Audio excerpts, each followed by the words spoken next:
درود محمد مصطفیٰ صلی اللہ علیہ وسلم، ان کی آل پر، اولاد پر، ان کی امت پر۔ آپ سب دوستوں کی تشریف آوری کا شکریہ۔ بنیادی طور پر یہ جو پریس کانفرنس ہے، یہ ابھی تھوڑی دیر پہلے میں ٹیلی ویژن پر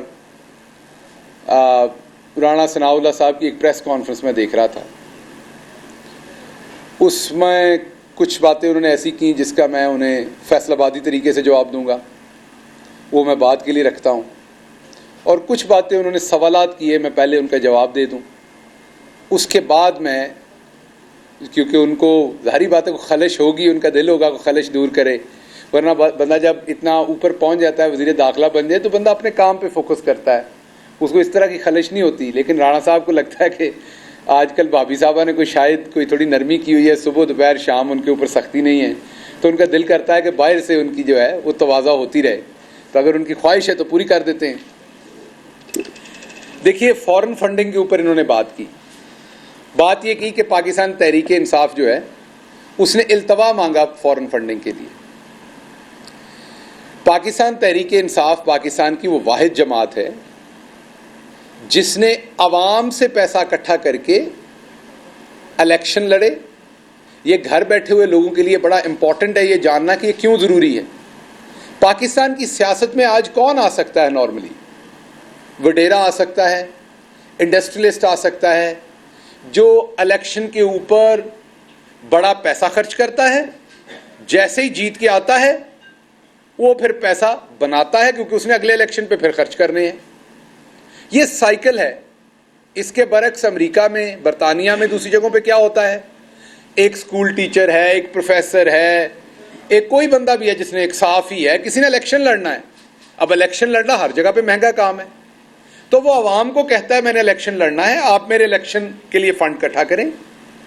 اس فنڈ سے وہ الیکشن لڑتا ہے، باراک اوباما ہو، امریکی صدر، کوئی بھی، ایون ٹرمپ ہو، کوئی بھی ہو۔ ادھر بجائے بڑے بڑے پراپرٹی ٹائکون سے اندر کھاتے پیسے پکڑ کے الیکشن لڑتے ہیں، بعد میں ان کو واپس کرنے کے لیے الٹے سیدھے کام ان کے کرتے ہیں حکمران، خود بھی لوٹتے ہیں، ان کو بھی لٹاتے ہیں۔ باہر یہ کہ عوام سے پیسہ اکٹھا کیا جاتا ہے اور پھر عوام کی خدمت کی جاتی ہے اس پیسے کی واپسی کے لیے۔ تو پاکستان میں یہ طریقہ پہلی دفعہ عمران خان لے کے آئے کہ عام پاکستانی عوام سے یہاں پر اور بیرون ملک رہنے والے پاکستانیوں سے یہ پیسہ اکٹھا کیا، ایک ایک پیسے کا ثبوت دیا۔ اس کے بدلے میں جب نون لیگ اور پیپلز پارٹی سے پوچھا کہ آپ کے پاس پیسہ کہاں آیا، تو نہ کوئی رجسٹر، نہ کتاب، نہ کوئی ثبوت، نہ کوئی لینا نہ دینا، آگے سے دانت نکال کے دکھاتے ہیں۔ لطیف کھوسہ صاحب نے کہا کہ جی ہمارے تو یہ رواج ہی نہیں ہے اس کا ریکارڈ رکھنے کا۔ نون لیگ کے پاس ویسے یہ تو بھتہ لیتے ہیں۔ ایک لاہور کے بہت بڑے ڈپارٹمنٹل سٹور کے مالک نے مجھے بتایا کہ حمزہ شہباز نے پارٹی فنڈنگ کے نام سے ان سے بھتہ لیا، تو یہ تو بھتہ لیتے ہیں۔ اب ہم نے کیا ریکویسٹ کی، جب الیکشن کمیشن باعث ہے ہمارے خلاف اور وہ ایک ہی پارٹی کی فنڈنگ کے بارے میں، تو ہمیں یہ شائبہ ہوا کہ جان بوجھ کے اسے سکینڈلائز کریں گے اور جان بوجھ کے کوئی ایسا شرارت والا فیصلہ دینے کی کوشش کریں گے۔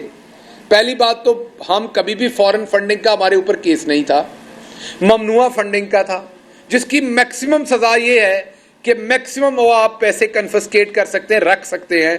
اگر کوئی 10 لاکھ 20 لاکھ 50 لاکھ کسی پارٹی نے اکٹھا کیا جو ممنوعہ فنڈنگ ہے، تو آپ وہ رکھ سکتے ہیں، واپس لے سکتے ہیں، اس کے علاوہ کچھ نہیں ہو سکتا۔ یہ ممنوعہ فنڈنگ تھا، ہمارے وہ بھی ثابت نہیں ہوا، اللہ کا شکر ہے، ہمارے پاس اس کا بھی سارا ریکارڈ ہے۔ لیکن جیسے ہی ہم نے کہا، الیکشن کمیشن تو سن نہیں رہا تھا، وہ تو ان کے گھر کی آپ یہ کہہ لیں گھڑی ہے، تو پھر ہم عدالت گئے۔ معزز عدالت کی توہین کر رہے تھے آج رانا ثناء اللہ بار بار یہ کہہ کے، کیونکہ عدالت فیصلہ دے چکی کہ تمام پارٹیز کا یہ فیصلہ اکٹھا کریں، تو کریں، صبح ہی کرے الیکشن کمیشن۔ ہم خود کہتے ہیں آپ صبح کر دیں یہ فیصلہ، آپ نے جو پرسوں کرنا ہے وہ کل کر دیں، لیکن تمام پارٹیز کا اکٹھے کریں، یکساں ٹریٹمنٹ ہونا چاہیے سب کے ساتھ۔ ادھر میں آپ ایک شخص کا سوال لے لوں، دوسرے کا نہ لوں، تو آپ فوراً لڑ پڑتے ہیں۔ کیوں لڑ پڑتے ہیں؟ کیونکہ آپ کہتے ہیں یکساں ٹریٹمنٹ کریں۔ سٹینفورڈ یونیورسٹی نے، رانا صاحب اپنے رشتہ داراں دے اتے ایک، سٹینفورڈ یونیورسٹی والوں نے ایک ਆਪਣੇ ਰਿਸ਼ਤੇਦਾਰਾਂ ਦੇ ਉੱਤੇ ਤਜਰਬਾ ਕੀਤਾ ਹੋਇਆ ਹੈ।